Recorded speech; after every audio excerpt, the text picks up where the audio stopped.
அனைவருக்கும் வணக்கம். 6ஆம் வகுப்பு கணக்கு 3ஆம் பருவம் இயல் 1 பின்னங்கள் பாடத்தலைப்பில் எடுத்துக்காட்டு 11வது கணக்கிற்கான விடையினை இந்த வீடியோவில் பார்க்கலாம். Welcome to Mani math board. 17/3 கலப்பு பின்னமாக மாற்றுக. 17/3 அப்படிங்கிறது ஒரு தகா பின்னம். இந்த பின்னத்தில் தொகுதி 17 பகுதி 3.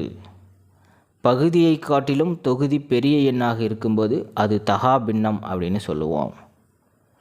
தகு பின்னத்தை கலப்பு பின்னமாக மாற்ற முடியாது, ஆனால் தகா பின்னத்தை கலப்பு பின்னமாக மாற்றலாம். நமக்கு வினாவில் கொடுக்கப்பட்டிருக்கும் இந்த 17/3 அப்படிங்கிற பின்னம் ஒரு தகா பின்னம். முன்னாடி கணக்கில் கலப்பு பின்னம் கொடுத்துட்டு அதை தகா பின்னமாக மாற்ற சொல்லியிருந்தாங்க. அதனுடைய ஃபார்முலா கூட நம்ம பார்த்தோம். முழு எண்ணையும் பகுதியும் பெருக்கிட்டு வர்ற ஆன்சர் கூட தொகுதியை கூட்டிக்கணும், டிவைடட் பை பகுதி. அப்படி தான் தகா பின்னமாக நம்ம கன்வெர்ட் பண்ணணும். இப்போ ஒரு தகா பின்னத்தை எப்படி கலப்பு பின்னமாக மாற்றுறது அப்படின்னு இந்த கணக்கில் பார்க்கலாம். கலப்பு பின்னத்திற்கான ஃபார்முலா இதுதான். ஈவு அதை முழு எண் பகுதியில் போட்டுக்கணும், மீதி தொகுதி வர்ற இடத்துல போட்டுக்கணும், வகுக்கும் எண்ணை பகுதியில் போட்டுக்கணும். பின்னம் அப்படிங்கிறாலே வகுத்தல் மாதிரி தான். 17/3 அப்படின்னா 17ஐ 3ஆல் வகுக்கணும்.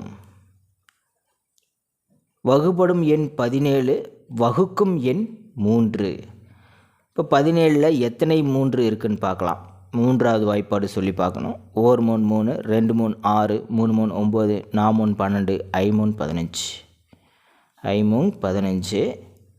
17ல் 15 போயிடுச்சுன்னா 2. இதில் 2 அப்படிங்கிறது மீதி. 5 அது ஈவு. 3 அப்படிங்கிறது வகுக்கும் எண். 17 வகுப்படும் எண். நமக்கு கேள்வியில் கொடுத்துருக்கிற தகா பின்னத்தை எடுத்து எழுதிக்கலாம். 17/3. அதை எப்படி கலப்பு பின்னமாக மாற்றணும்? ஈவு என்ன வருதோ அதை முழு எண் பகுதியில் போட்டுக்கணும். ஈவு இந்த கணக்கில் 5, ஸோ முழு எண் பகுதியில் 5 போட்டுக்கலாம். மீதியை தொகுதியில் போடணும். நமக்கு மீதி 2 அப்படின்னு கிடச்சிருக்கு, ஸோ அதை தொகுதியில் போட்டுக்கலாம்.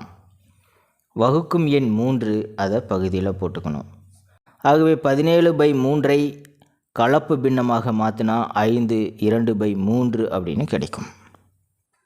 அவ்வளோதான் சார். எடுத்துக்காட்டு 12வது கணக்கிற்கான விடையினை அடுத்த வீடியோவில் பார்க்கலாம். மேலே இருக்கிற ஐகார்ட் செக் பண்ணிக்கிங்க. இந்த கணக்கில் உங்களுக்கு கூடுதலான விளக்கம் தேவைப்பட்டால் கீழே இருக்கிற கமெண்ட் பாக்ஸில் கேளுங்க. தேங்க்யூ.